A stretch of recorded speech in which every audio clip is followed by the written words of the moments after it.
experience the very special, very unique experience at Nick's Italian restaurant that's been going on for 14 years now. And so Kennedy and I went with two other couples, and we had an absolute blast. And the experience was something that you basically never see in the restaurant industry. And so we're going to get a lot into that.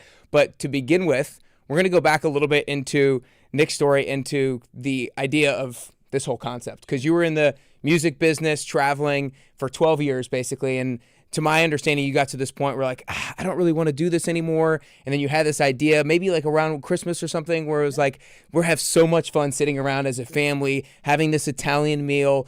It reminded you of when you grew up and everything like that. And you're like, how fun would it be to be able to create this experiment in a restaurant experience in a restaurant atmosphere and share it with so many other people. And then you're like, I want to do this thing.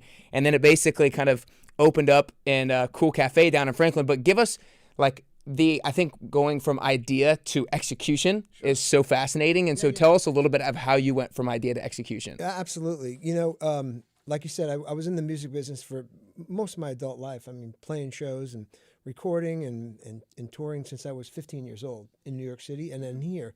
And I guess this all kind of transpired around the time when my son was 2 or 3 years old.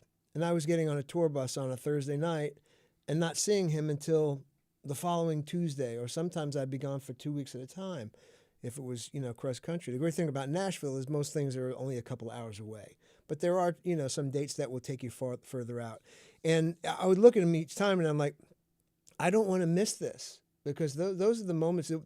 The most profound thing I've ever heard is the only thing you cannot get back is time. You can get back money, you can get back people, you can back relationships, whatever it is, but time will never come back to you. So my thought process was like, I am not going to miss my son growing up, so I have to figure something else out. So I had a background in food as well. In New York, I had a catering business with a buddy of mine. I traded him guitar lessons for cooking lessons, nice. And we wound up opening a little catering business together. So anyway, fast forward to all this. Dinners at our house growing up were events. Christmas Eve at my grandmother's house, Thanksgiving at my other grandmother that lived upstairs. Everybody was there around the table. And it was really those moments that really inspired me to do something like what we do at Mangia. And so I wanted to bring those kind of traditions down with us when we moved to Tennessee. And we had some friends that we shared holidays with every year. They didn't have a lot of family here. We had no family here. So we'd go to their house for Thanksgiving. They'd come to our house for Christmas Eve for the Feast of the Seven Fishes. And we do these things. And we were sitting there on New Year's Eve one year in 2011. And I looked around at everybody and I'm like, how great is this? Because we always say, who eats better than us? And we're like, nobody. And I looked around at everybody and I was like, how great would this be if it were a restaurant where people actually paid to do this? And it was, you didn't think about what you had to order. Or, you just come in and sit down and enjoy a beautiful meal with friends and family, get to know people. And that was where the idea came from. And now I had a friend who owned a meat and three, the Cool Café. And I went to him and I said, man, I got this idea for this dinner party type thing. And it would be like a price fixed menu. There's no ordering, just like, come in and here's what we're serving tonight. Come and hang out with us. And he was like, I'm closed on Saturday. Let's try it. So literally a month later, we decided to try this thing. And I put the whole menu together. And the first thing I did, because my mind is always that of an entertainer, I thought of the music, how I was going to program the music from the minute you walked in the door to the minute you left, and how it all kind of made sense with the dinner and what things were happening in the dinner. And that first night that we did it, I just put the word out to all of my friends in the music business. And I had managers, producers. Sheryl Crow was there the first night. People like that were in the room. And it was about maybe 30 people. And so we did this thing.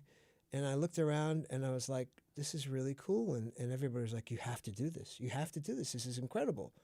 So I went to my buddy who owned the Meat and Three. And I said, what do you think about doing this, once a week? Every Saturday night, you're closed. Now, from a business standpoint for him, it was like, okay, yeah, let's try it. It's, room sitting empty. Let's generate some revenue from doing it.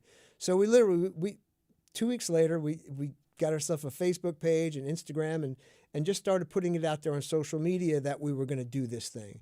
And the first night, 50 people. Next week, 50 people. All of a sudden, it's like selling out. And then one of the magazines, the Nashville Scene at the time, and it's still around now, is a great magazine in Nashville. And they came and they did a story about it. And like from that point on, we were sold out every Saturday night for the next 3 months. Wow. Which is like crazy to me. And it just exploded like that. And so what eventually happened, we said, okay, well, let's do Fridays too, because he's looking at it, he's like, wow, I can make way more money on a Friday night doing this than I can, selling meatloaf and mashed potatoes.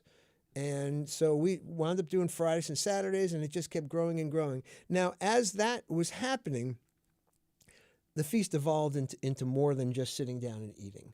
Mm-hmm. I had this vision that there's a great scene in The Deer Hunter, when they all come back from Vietnam, and they're all in this bar, and they're playing pool and they're drinking together, and all of a sudden Frankie Valli, "I Love You Baby" comes on, and they just erupt into song, and they sing the whole thing. The first night that we did it, I came out from behind the counter, and I got the whole place clapping and singing that song with me, and it was like, this is like pure joy. And as it evolved, there were more songs that we did that with. I was doing drum solos on the table with spoons, and people were clapping and just losing it. Yeah. And then all of a sudden I see people that just start getting up and dancing. I'm like, wow, this is really cool too. Let's incorporate this dance thing into it. I was fortunate at the time, one of the girls that was working for us was a dance instructor. I paid for the entire staff to go there. Oh my gosh. We're going to take dance lessons. That's awesome. Because we're going to do this. Let's do it we actually know what we're doing. Yeah, we're going all in. And then all of a sudden we started programming these dances into it, and people were like, this is insane. I've never been at anything like this in my life. And the fortunate thing for us is, number one, we were the first pop-up in Nashville. I did not know what that even meant to be a pop-up.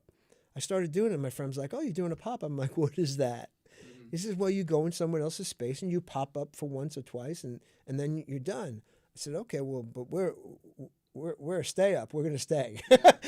For sure. And I think your perfect transition, because, I think one of the really great things from a business perspective and from a little bit lower risk perspective that you had is you didn't necessarily have to buy your own space and then pay rent or do lease for your own space. You could use somebody else's space. Obviously, you had probably a business negotiation where you paid him a certain amount, but I kind of have been